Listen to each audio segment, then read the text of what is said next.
I now have the honor to invite His Excellency Kenji Yamada, Parliamentary Vice Minister of Foreign Affairs of Japan, to deliver an address.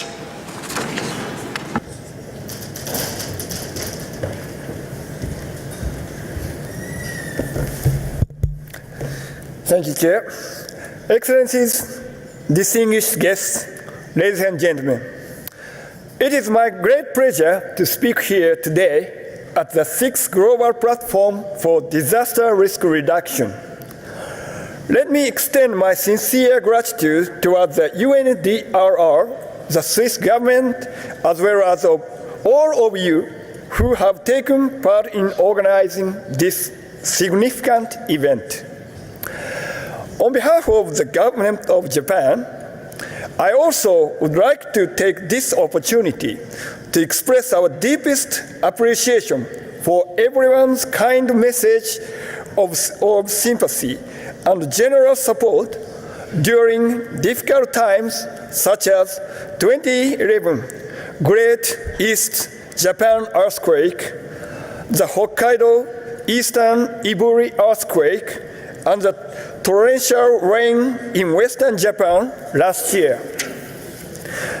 Disaster risk reduction is an issue that is not somebody else's problem. My constituency is Hyogo Prefecture, which was hit by the great Hanshin-Awaji earthquake in 1995. The devastating event claimed at that time the highest death toll from a natural disaster in the post-World War II history of Japan. The lessons we've learned from this calamity lay the foundation for emergency response and disaster risk reduction effort of modern-day Japan. When we look at the entire world, in the last 12 months alone, countless people lost their precious lives in disaster, such as Swaraji earthquake, Sunda Strait tsunami, and Cyclone Idai, to name a few. I wish to extend my heartfelt condolence to the victim and deepest sympathies to all who were affected. Disasters affect people differently, depending on their levels of vulnerability and exposure.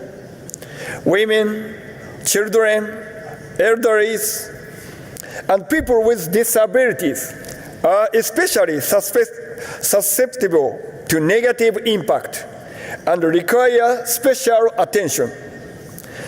The guiding principle of the SDGs, no one will be left behind, should be reflected upon all policies, strategies, plans, and actions concerning disaster risk reduction.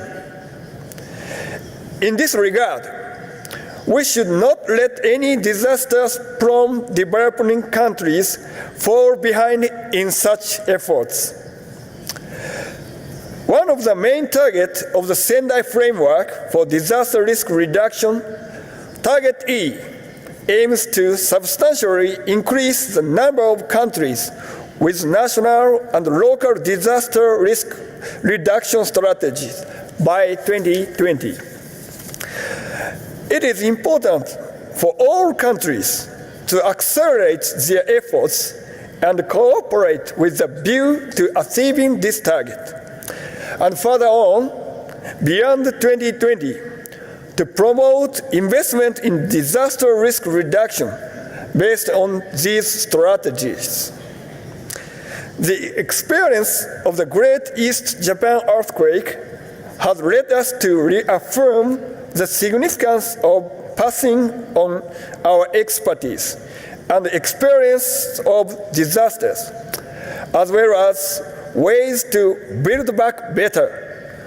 To this end, Prime Minister Abe announced the Sendai Cooperation Initiative for Disaster Risk Reduction at the Third World Conference on Disaster Risk Reduction in 2015. I am pleased to announce that under this initiative, Japan has provided approximately $5 billion in total and trained 70,000 government officials and local leaders by the end of 2018, exceeding our original commitment. This year, Japan will initiate discussions to launch a new initiative as we host both G20 Osaka Summit and TICAD 7, which also coincide with the first SDGs leaders meeting. Another initiative taken by Japan is the promotion of World Tsunami Awareness Day, unanimously adopted by the UN General Assembly in December 2015. Last autumn, Japan successfully hosted the third World Tsunami Awareness Day High School Student Summit with participants from approximately 50 countries. I sincerely hope that in the future, the students who participated in the summit will play leading roles in their respective countries. Finally, let me conclude my remarks by hoping that active discussion at this platform will lead to the disaster risk reduction around the globe. Thank you very much.